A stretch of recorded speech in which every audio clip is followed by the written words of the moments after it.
There is no greater gift than a service dog or a guide dog.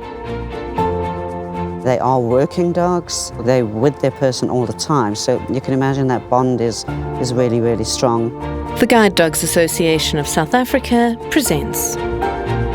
Where we go, they have to go, because if we don't have them, we won't be able to move around and live a fulfilled life.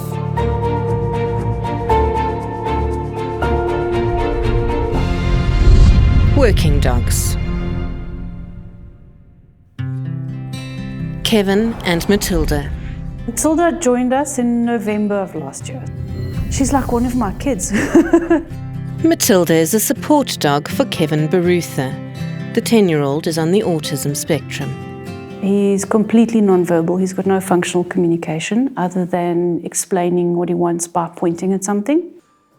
Social interaction is difficult for him. He has a lot of social anxiety and sensory issues like being overwhelmed by bright lights, new situations. Good boy, well done. In the hope of helping her son cope, Well done. Karen sought out an autism support dog. When I applied for it, Kevin was still struggling with interaction, struggling with making friends, struggling with eye contact, and I thought a dog would be very nice for him to have as a companion because he had zero interaction at that time. So Karen turned to the Guide Dogs Association of South Africa. The SA Guide Dog Association's mission is to improve the quality of life of visually, physical, impaired people and children with autism. We as the Guide Dog Association train 3 different training disciplines. The first one is the guide dog. Guide dog is there to assist a person with a visual impairment with traffic management, help them not to bump into obstacles. So it's a guiding function. Forward. Good boy. We do obedience work, targeting platforms which give them a drive to find up curbs. We teach them to go around an obstacle and come back to the straight line. Good boy. Hop, find the way. Find the way.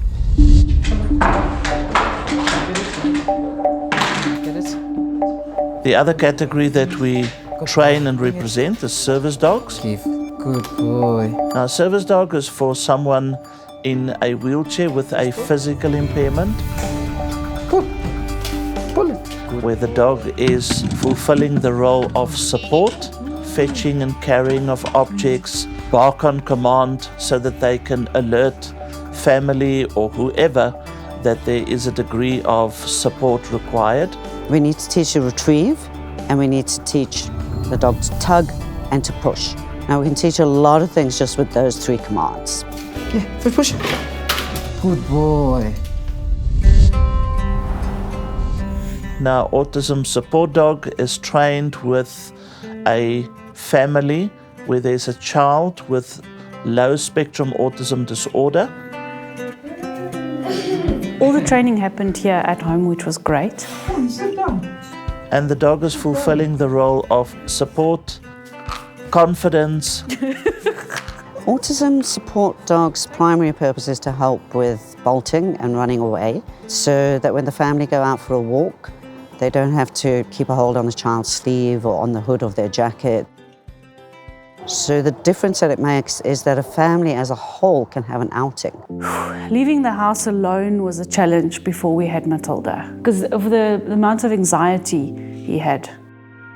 The one day, for example, I forgot something on the front seat and I opened his door and I turned around to open the front door again and get my thing out, and by the time I got back to him, he'd climbed out the car, climbed under the car, and he was screaming because I changed the order. I opened the wrong door first. And since we got Matilda, it's improved a lot because he knows his only job is holding on to Matilda. So it gives him a sense of security. He likes the consistency of having her with him wherever he goes. And it's heartwarming. Chris and Jensen. The independence it gives you, the confidence, it's a psychological thing that the dog does for you. I try to make people feel relaxed in my company. Don't see the chair, see me. Having the dog with me is the key. Chris was 16 years old when he suffered a spinal cord injury, which rendered him a quadriplegic. So he takes his dog out, goes down to the local shops. He'd be absolutely fine if he dropped the keys for the house. He's got Jensen who'll pick them up for him. When he gets home, Jensen will open the gate. Get it, Jensen? Jensen, come, bring it. I can drop the remote. If the phone's ringing, he can bring me the phone.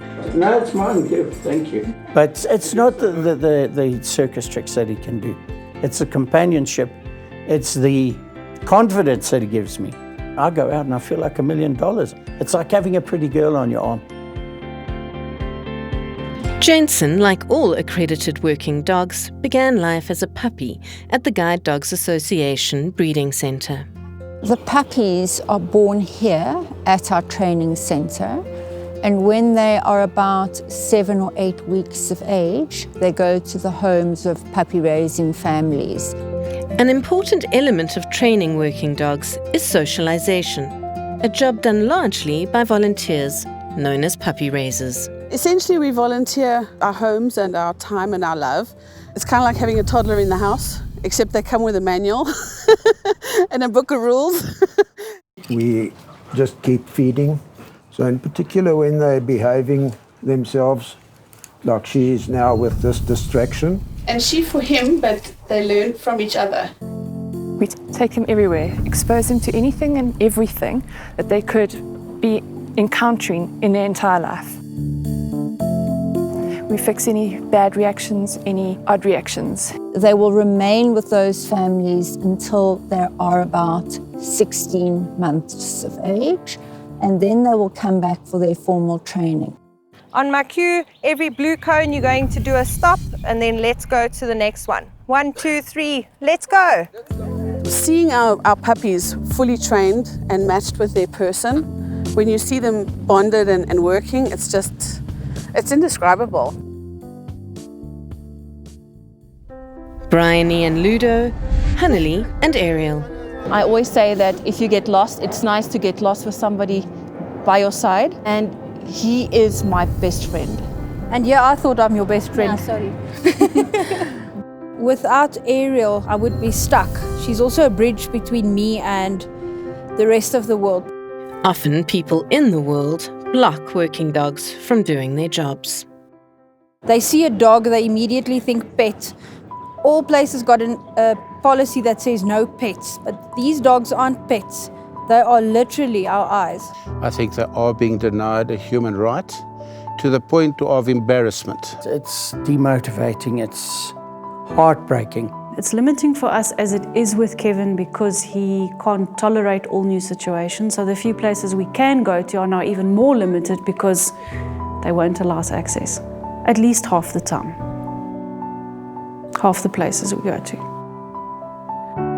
In South Africa, it is illegal to deny a working dog access to public spaces. We are protected by the South African Constitution.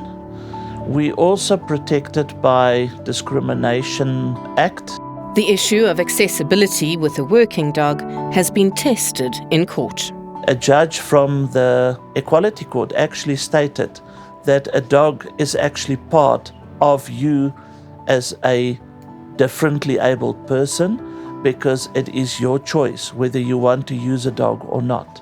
The reality is that the documentation processes are not adhered to. Jensen, come to mommy. The dogs all wear a red jacket. It's got the Guide Dog logo on it. Says service dog. You will see it is a red jacket with lime green stripes on the sides and a reflector. Yeah. It has a picture, an embroidering of a dog and a person on a wheelchair. And they do have an identification card from us. Still, it's a big struggle. You ready to go? Okay. So it's all very good creating rules. Make up your mind. Bye, I'll see you later. But they need to be adhered to and abided by. We came here for the first time and they actually refused us access. It was opening day at the downtown Food Lovers Eatery. Absolute chaos.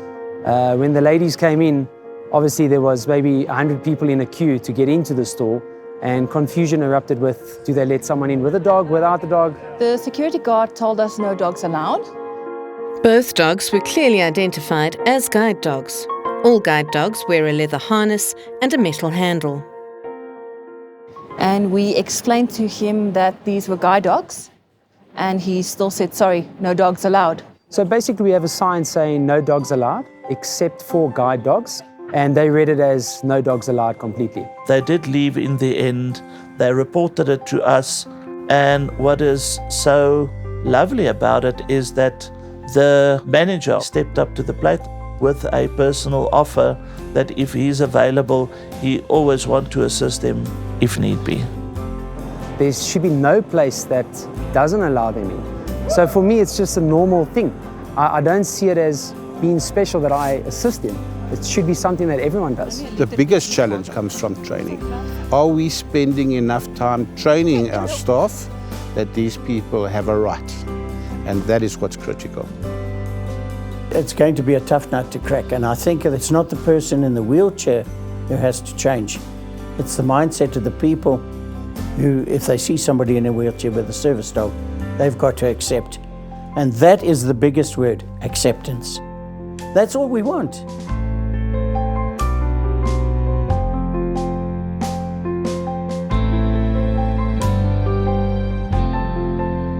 A Blink Pictures film.